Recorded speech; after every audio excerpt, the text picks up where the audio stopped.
Mesdames et messieurs, chers téléspectateurs et chers internautes, bonjour, ça dépend de l'heure à laquelle vous nous suivez.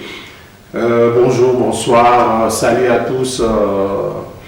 Nous sommes très heureux d'être devant vous aujourd'hui pour vous parler d'un sujet très capital. Je me présente d'abord, moi c'est Doudou Kunku, je suis journaliste, animateur, chroniqueur culturel de la République démocratique du Congo. J'ai œuvré pendant 17 ans à la télévision nationale congolaise, précisément sur la deuxième chaîne nationale, la RTNC2. Nous allons parler de la procédure d'une demande d'asile. Nakota na lingala parce que né na lobito sur la lingala pour na bande konabiso surtout ba congolais na bande konabiso ba lingala.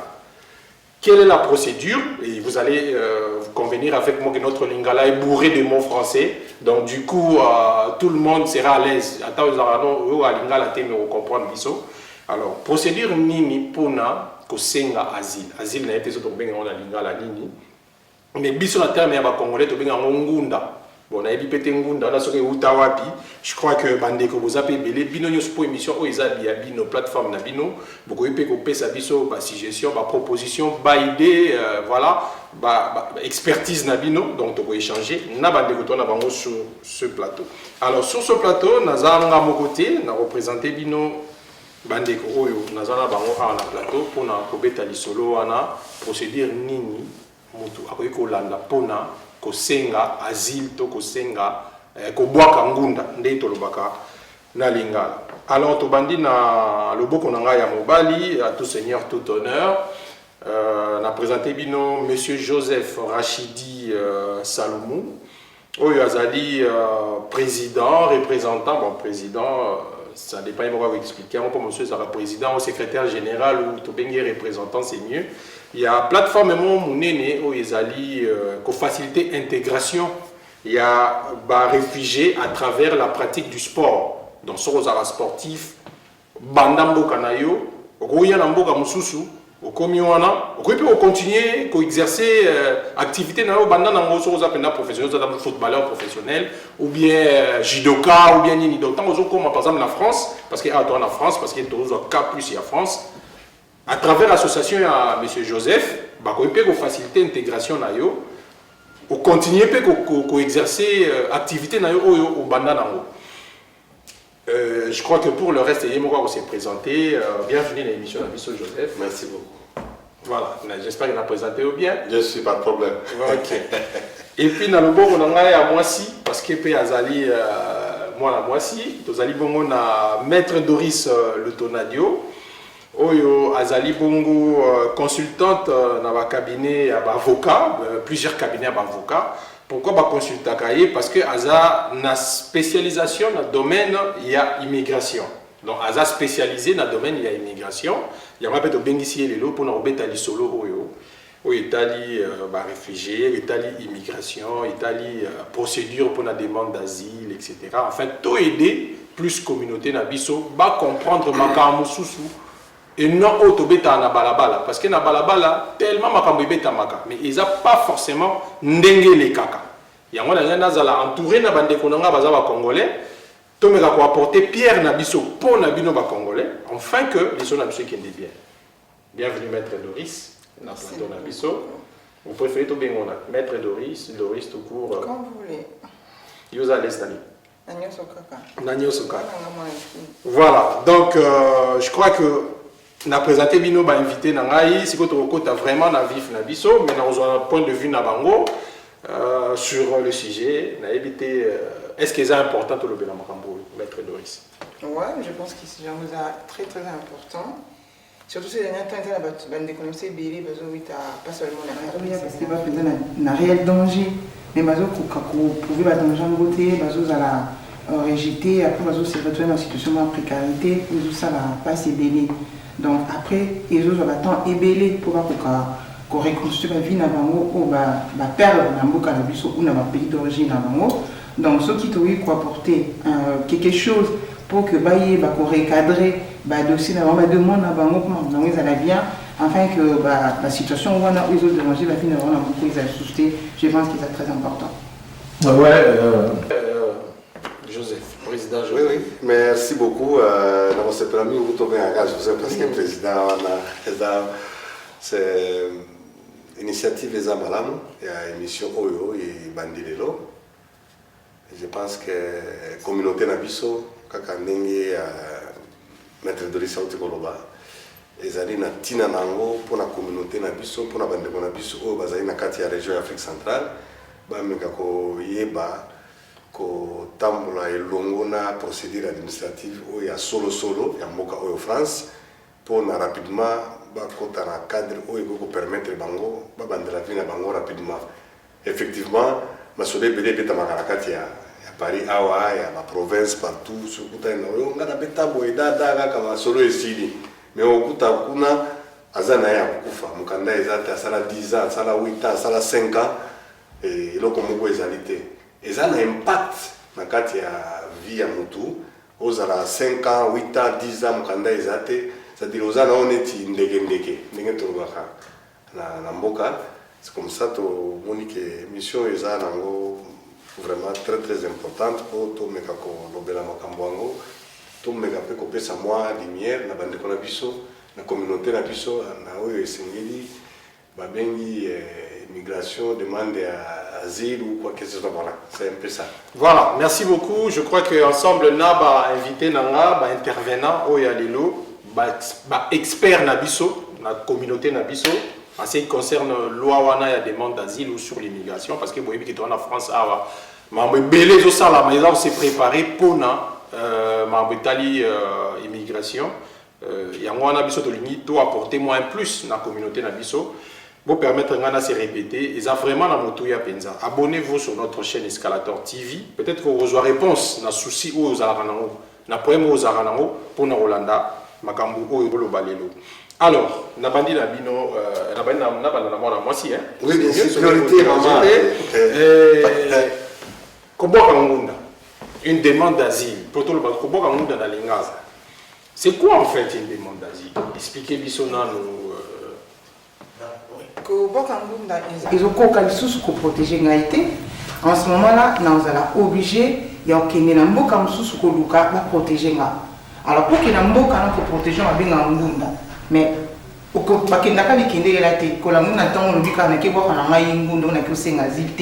par raison quelqu'un faut épouser et ça là qui peut se retrouver dans beaucoup on a cause la carte française et cause appelle ma pays d'Afrique babo kamunda na Europe même ma pays d'Afrique babo kamunda même on est pas na biso na RDC tous appels na réfugiés tous appels na demandeurs d'asile bazali HCR pe na mboka na biso pe ezali donc c'est ça tu as la nationalité aux ana mboka oyo aux ana nationalité nango mboka no pesa na nationalité pour botami na mboka na citoyen mboka na ils ont incapacité ya pour protéger yo et ya la protection na mboka mususu on va bengaka kobaka ngunda. Maître Papa Joseph Kamara Césali pour total en plus téléspectateurs. Merci beaucoup la base ngunda. La base ils ont une demande d'asile. Maître Doris Assi a lobby essentiel. Elengi koloba ke mutu oyo akimi mwa pokoso na kati ya mboka oyo ekukaki kosala ke vie na eza en danger. Soit liwa soit kokangama pour la liberté moko boye akimeli mboka mususu ezaneti mwana na yo azana ndaku olingi obeta ye asala kimbeba bieto mbeba teme yo oza penza papa moko oza agressif mwana akimeli na ndako ya madame Doris, c'est-à-dire madame Doris azana obligation à protéger mwana wana pour ce qui a protégé te ngi kana na ye kozwa ye na bomi aza responsable yango wana na kati ya mboka boneti etana eta na kimi mboka na nga pona exécution na kimi na ye na France likambo wana elingi koloba ke na ye kosala ngunda na dona bwaki ngunda na ngai mais na kati kuna mamakambo eza mwa ebele oyo tokokota na mozindo na yango na baémission oyo ekoya ekopermettre ke na point tokoka komanyola yango bien de façon ke bakongole bayeba ya solo kobwaka ngunda ezali nini telle procédure eza nini tout ça na base ke escalator akopermettre biso na baémission ekoya ke tomeka kokota point par point na mozindo na oyo makambo wana. Merci beaucoup. Nous allons introduire en haut. Donc, nous allons une série d'émissions, de vidéos autour de la vraiment gratuitement na plage Nabiso, na chaîne Nabiso Escalator TV pour nous sensibiliser tout. sur Makambouana et Goïde Bino. Et Goïde Bisso et Goïde P. Bateau et Bazouaka décision pour Makambo Italie Ngunda. Alors, Maître Doris, vous expliquer, Moutounio Sakobo Ngunda. Nani peut dire que c'est un asile. Est-ce qu'il y a un bateau spécifique où il va bénéficier de la protection ou bien Moutounio soit que c'est un asile? Moutounio soit se retrouver Namboka où il y a une incapacité à protéger. J'insiste bien. Exactement que yo longi Namboka no lamuka na tango que zana nzala na yo obi bon na so ba lipa au tel poche non un resate obi na ki na se retrouver en France na ba kangunda non. Moutounio soit ko ba kangunda na condition que mboka na ye oza nationalité na ho et za incapacité pour protéger. Je dis bien pour protéger. Parce que tant de mboka muna no garder protection on a domaine ni pourquoi cette protection to le belayango na mikolo ya en long et large pour Moutounio soit à comprendre parce que mingi ko ba ko ngunda de toujours ba singazi ba ye ba binzate tina nini ba ko singazi donc pour comprendre bien Moutounio soit oyo azana danger na mboka na ye pour mboka ne so protéger était akoki ko singazi Token na muzindo pendate metolobela donc neti biso boy tozwa Congo Kabila to yebi ke Kabila azo gérer ne bien ti Kabila faki a longwa te ngasko na nga Congolais mo boy na longwe na nga Congo na bi ke bon Kabila kuna faka longwa ne te na ye na ngai na France na ko boka ngunda. Non, pas du tout, ça se passe pas comme ça. Ça va pas bon quand je dis Moutounio, c'est sentir hasard danger. On a danger parce que Kabila boy kolongwa. Donc na koya na ngapena France na bonne na ngunda. Mais sinon Kabila le solo comme ça danger te bato ke musala na mboka na biso. Bato sala bato ba oli ba 80 millions d'habitants mais on ne parle pas de danger à sens à bon mot. Non, danger to solo c'est-à-dire que au subir ba persécution, au subir ba torture. Aux armes la liberté, la liberté en tant que citoyen du monde, il y a plus d'un terme que une capacité à protéger, ils ont torturé, ils ont persécuté pour un motif quelconque. Mais ils sont censés protéger, ils ont la liberté, ils ont la bien, et ils ont une protection de l'Ukraine. Ils ont pas une sous. Comment ça fait qu'en Europe, tu es dans le bien? Je pense que Maître Doris a... C'est mieux total la bataille. Oui, bien sûr, Papa Joseph. Parce que ça veut dire...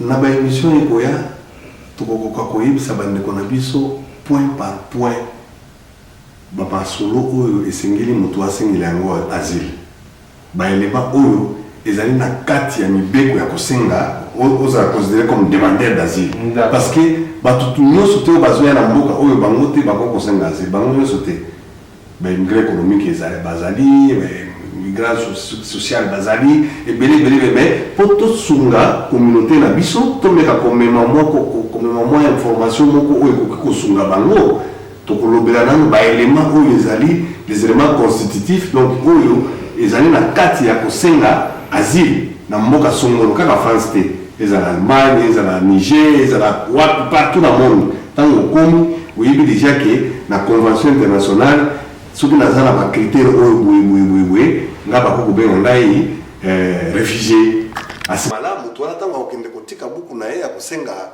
asile bakoconsidérer vraiment comme demandeur d'asile. Papa Joseph. Alors, parce que le tobi to koloba likolo lelo eza émission à liboso on continue ko landa bomona suite point par point to ba nous entourer avec experts pas forcément ka Maître Doris pas forcément ka Papa Joseph pour bango te mutu bazana monopole ya lisolo ngo bande ko belé pe baza former na communauté na biso to bana ko faire intervenir bango enfin que ba pesa biso éclaircissement na o bango ba yebi na mambo wana mais bo expliquer biso na procédure ezarani pour na rosengazi na moi likolo naza na danger ndenge olobi nakomi siko na mboka oyo nakomeli il faut nasala. Voilà, donc procédure et dépendaka d'un pays à un autre. Donc mboka oyo komeleli eza na procédure oyo ezalaka eza pe na ba structure moko oyo eza na ba kombo nango na chaque mboka. Alors quand on est en France, structure oyo et recevoir ba demandeur nazi ba bengango OFRA, Office français de protection des réfugiés et apatrides. Mais okende directement quand on a OFRA. Il faut une autorisation. Il y a un boka oyo OFRA ezali. Pourquoi? Parce que là, tu es en France. Il y a une commune en France qui a OFRA directement. Non, c'est asile, ça se passe pas comme ça. Il y a des procédures à respecter. OFRA, il faut, avant instruire dossier, puisqu'ils ont représenté HCR, il faut essayer mon colo mabele, qui est la France, autorisation, il y a construit dossier. Alors, il y a il faut les respect au France. Il y a préfecture.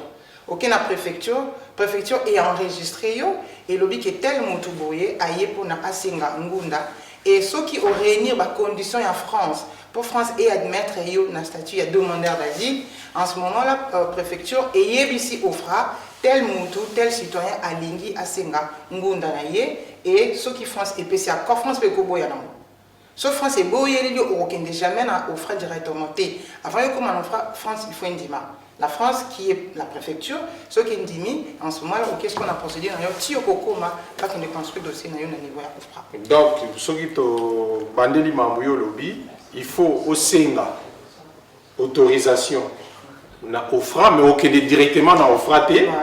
Aucun non à Colomabélé, qui est la préfecture, la France à travers représentée par la préfecture.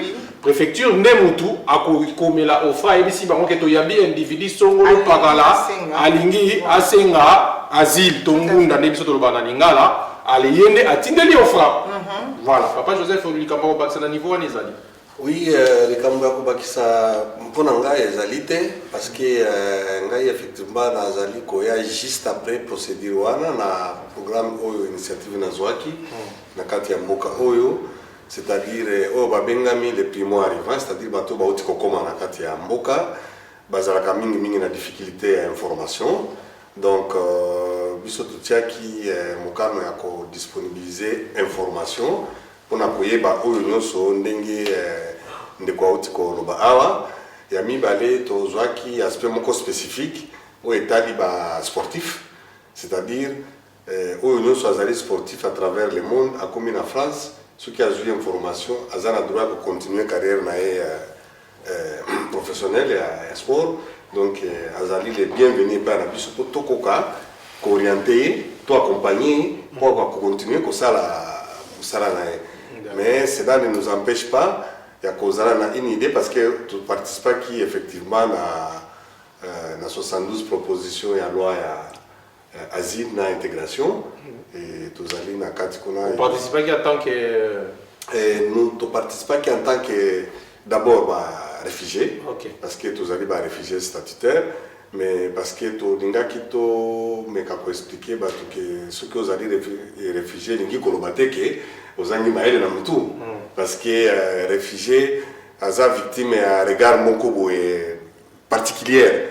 Alors na eloko wana biso troba qu'il faut to meka ko lever voile wana biso moko to koma ba acteur ya devenir na biso na kati ya mboka oyo, c'est-à-dire na tango bato bazolo bela biso ba makambo aussi longtemps que biso moko to yebi oyo to vivaki to sala ba expérience wana, c'est-à-dire soki na lala ki di banda ba yebi ke na lala ki di banda na condition boy soki na kendeki na préfecture na sali 3 mois pona zwa mukanda wana na yebi tina na sala ki pona koma kuzwa référence mokolo yango. Alors ça que na expérience wana to mekaki ko partager ko échanger na bandeko oyo ba kambimboka oyo ba milobeli na kati ya parlement ba invitaki biso. D'accord. Wana to komango na moment ya suka to koma ba conclusion mais tozonga na procédure na ba étape. Étape oyo ilandi maître Doris expliquer biso na au lobby to suki na niveau ya préfecture atini na OFRA. Après. Et puis en plus, après, déjà la préfecture, on a pour préfecture et à Mayo, il y a aussi des conditions. Il y a des conditions, c'est pas que la qui n'attend aucune préfecture ou la préfecture, on a un demandeur d'asile, après préfecture, tout de suite, à suite dossier, on a dit na OFRA ou à PCO, documents nécessaires pour utiliser la OFRA. Non, il y a comment je dirais, des conditions à respecter aux préfecture, ils ont exigé et pas à demandeur d'asile. Ce bloc, on a un élément, les a revenus en ce moment-là. Il y a au PCO le reste de suite pour aucun. Alors, ceux qui ont respecté ma condition au niveau préfecture, et que la préfecture est tellement que oui, je crois que OFRA et Koki construit dossier en tant que demandeur d'asile.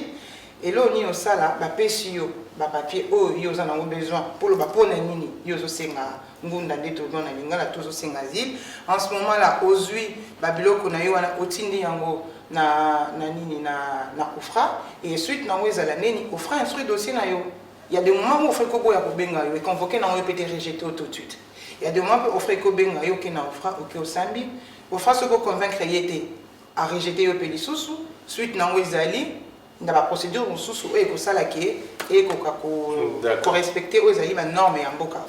Voilà, les lots de Tolobagi, c'est une émission introductive, Bandeko. Ils ont répondu à Sabino idée. Il y a de quoi il sera question dans la plateforme Nabiso à travers ces concepts intitulés La voie du réfugié. Donc, on va nous lever la procédure, l'étape, on monte au terme, on va s'ouvrir au Sendéa, Yarani, au Bouddha, ce qui est Bouddha, Yarani, au Dublin. Procédure, il y a Dublin. Aucune déplacement, pas ta procédure à Dublin. Oh, mais tout nous dit, oh, mais dans la France, c'est comme si on m'a dit blindé. Ils ont nini, pour expliquer biso. Procédure accélérée. Oh, il y a quand il faut la procédure accélérée. Oh, nandé, point ni ngate, point ni bangote, point ni kanga. Donc, bablo quand il faut to yeba. Oh non, yo asile na yo et continue à cadre asile conventionnel. Yo asile na yo et ken asile constitutionnel. Donc voilà, il y a tellement de termes, même mettre le au franc, on a tout au franc, yani. Pour la moto à les lots, à lobby. Donc voilà. Alors maître, au lobby, les Cambouya, bah au Pesayo et là comment sont expliquer. Bah au Pesayo ni exactement. Et puis on va expliquer ni. Justement, on expliquer nous l'avons tout à l'heure. Dans le lobby bien, moto oyo a aussi un asile et ça moto oyo yo.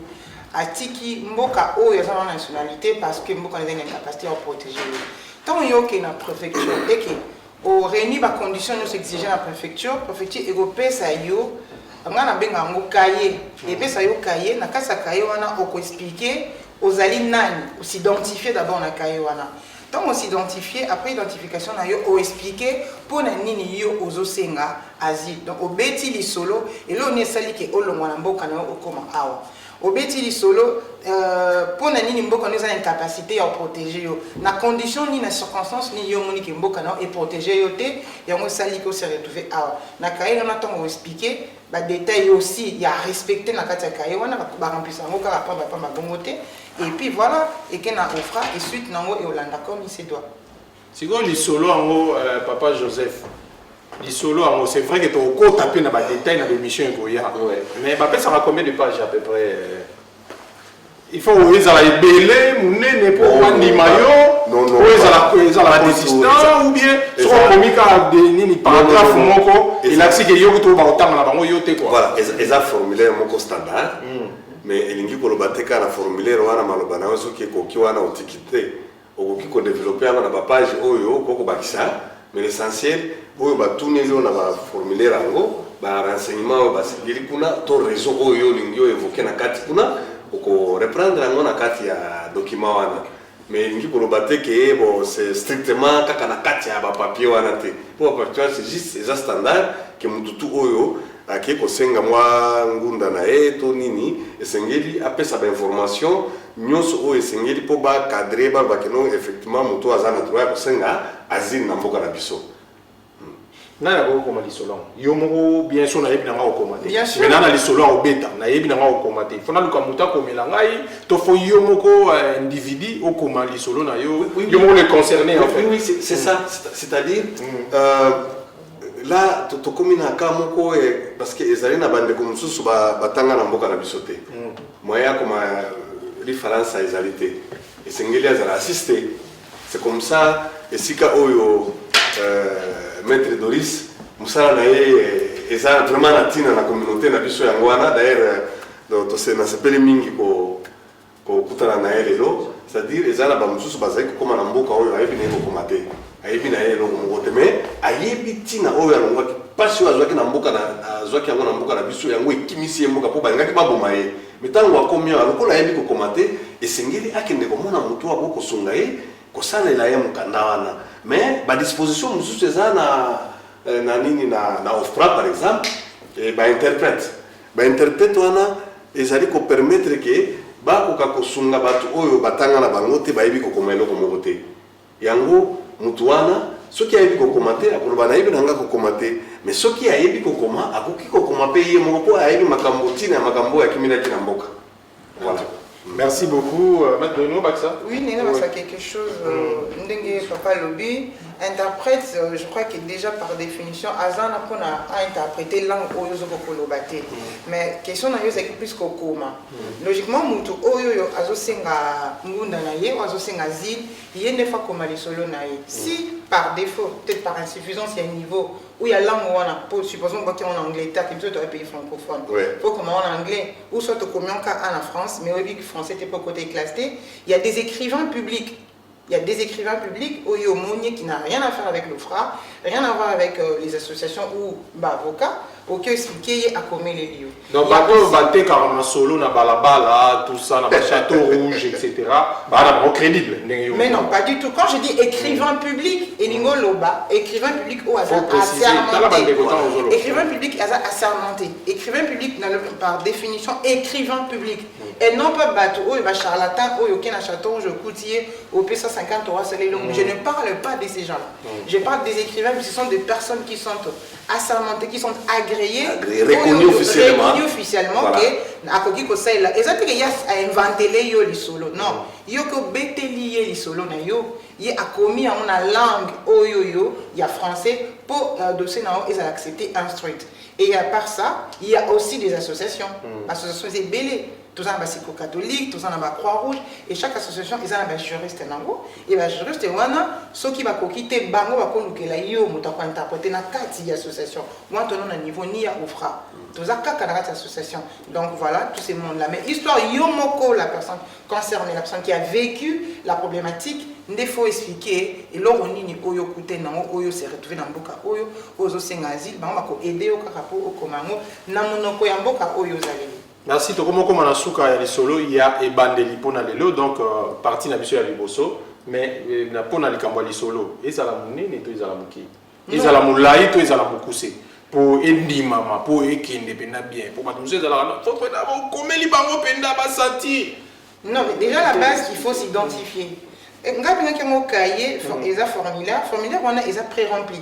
C'est-à-dire il y a des questions qui sont posées et le citoyen qui sollicite l'asile est censé répondre à un questionnaire.